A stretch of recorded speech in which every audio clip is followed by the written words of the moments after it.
Halo, selamat pagi Bapak, Ibu, dan Saudara yang dikasihi oleh Tuhan. Kita berjumpa lagi dalam Salam Pagi. Mari kita akan melanjutkan pembacaan firman Tuhan dari kitab Bilangan pasal yang kedua.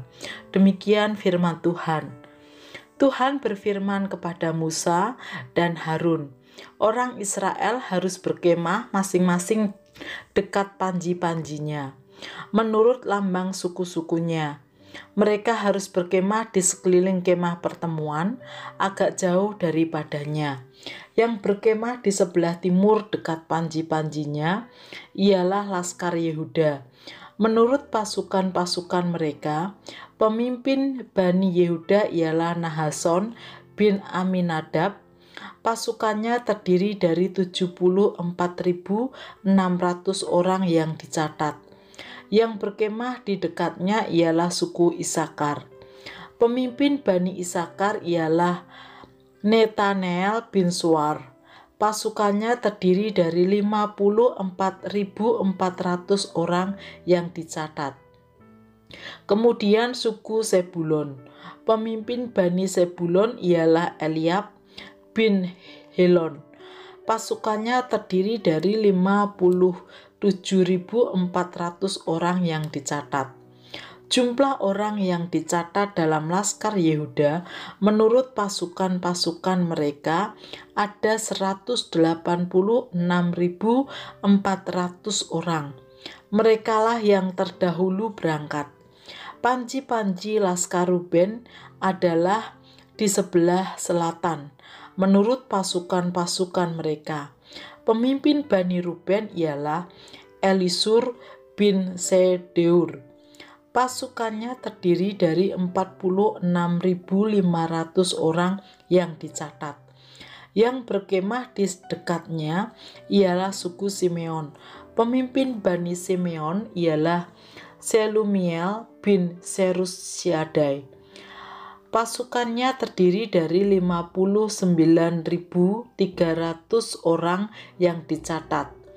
Kemudian suku Gad. Pemimpin Bani Gad ialah Eliasaf bin Rehuel. Pasukannya terdiri dari 45.650 orang yang dicatat. Jumlah orang yang dicatat dalam Laskar Ruben menurut pasukan-pasukan mereka ada 151.450 orang. Merekalah yang nomor 2 berangkat. Sesudah itu berangkatlah kemah pertemuan dengan Laskar orang Lewi di tengah-tengah laskar yang lain itu, sama seperti mereka berkemah. Demikianlah juga mereka berangkat, masing-masing di tempatnya menurut panji-panji mereka. Panji-panji Laskar Efraim menurut pasukan-pasukan mereka adalah di sebelah barat. Pemimpin Bani Efraim ialah Elisama bin Amihud. Pasukannya terdiri dari 40.500 orang yang dicatat. Di dekatnya ialah suku Manase. Pemimpin Bani Manase ialah Gamaliel bin Pedasur. Pasukannya terdiri dari 32.200 orang yang dicatat. Kemudian suku Benyamin. Pemimpin Bani Benyamin ialah Abidan bin Gideoni. Pasukannya terdiri dari 35.400 orang yang dicatat.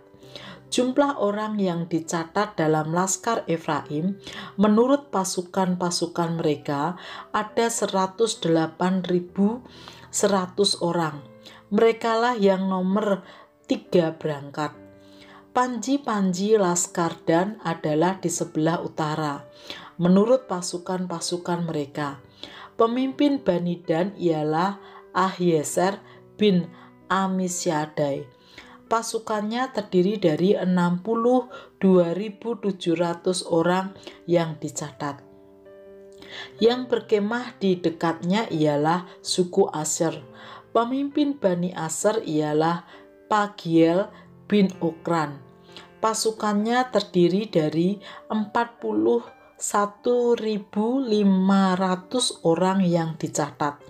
Kemudian suku Naftali, pemimpin Bani Naftali ialah Ahira bin Enam. Pasukannya terdiri dari 53.400 orang yang dicatat. Jumlah orang yang dicatat dalam Laskar Dan ada 157.600 orang. Merekalah yang terkemudian berangkat menurut panji-panji mereka. Itulah pencatatan orang Israel menurut suku-suku mereka. Jumlah orang yang dicatat dalam laskar-laskar dengan pasukan-pasukannya ada 603.550 orang. Tetapi orang Lewi tidak turut dicatat bersama-sama dengan orang Israel seperti yang diperintahkan Tuhan kepada Musa. Maka orang Israel berbuat demikian, tepat seperti yang diperintahkan Tuhan kepada Musa. Demikianlah mereka berkemah menurut panji-panji mereka, dan demikianlah mereka berangkat masing-masing menurut kaumnya dan sukunya. Bapak, Ibu, dan Saudara yang dikasihi oleh Tuhan, pendataan menjadi amat penting dalam hidup bersama. Karena dengan data kita dapat memiliki atau mengetahui identitas secara jelas. Dengan data juga dapat dipakai untuk pengaturan kehidupan bersama. Ada banyak sekali manfaat yang didapatkan dari adanya data. Umat Israel melakukan pendataan atau penghitungan, khususnya suku-suku di Israel dan orang-orang yang ada dalam setiap sukunya. Data yang ada di mereka temukan untuk membantu penempatan suku-suku saat mereka berkemah maupun melanjutkan perjalanan, dan juga untuk mengetahui manakah yang bisa menjadi pasukan yang melindungi rakyat biasa dan juga tentunya rakyat yang ada. Dari teks tersebut kita dapat melihat ada banyak hal positif dari penghitungan atau pendataan yang dilakukan, sehingga umat dapat dengan tertib dan teratur melangkah bersama. Mari kita mengingat atau mendata ulang anggota keluarga kita, baik keluarga kecil maupun keluarga besar, teman, sahabat kita, orang-orang yang ada di sekeliling kita.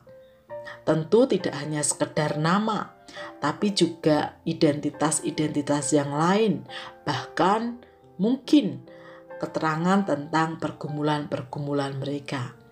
Sehingga saat kita hendak membangun komunikasi atau relasi, bahkan mendoakan mereka bisa dengan tepat. Namun, mari kita tetap kritis agar data yang ada tidak disalahgunakan. Amin. Mari kita berdoa. Tuhan Yesus, terima kasih Engkau mengasihi kami sehingga kami boleh terhitung menjadi anak-anak-Mu. Dan kami bersyukur untuk kasih setia Tuhan. Dan ajarkan kami juga untuk menghargai setiap data-data identitas yang kami miliki maupun keluarga kami, teman persekutuan kami, bahkan ketika hidup sebagai bangsa. Oleh karena itu Tuhan, kiranya kami memanfaatkan identitas pribadi sebagai data dengan penuh tanggung jawab. Kami bersyukur untuk berkat-Mu dan menyerahkan kehidupan kami sepenuhnya ke dalam tangan kasih dan kuasa-Mu. Di dalam nama Tuhan Yesus kami berdoa. Amin.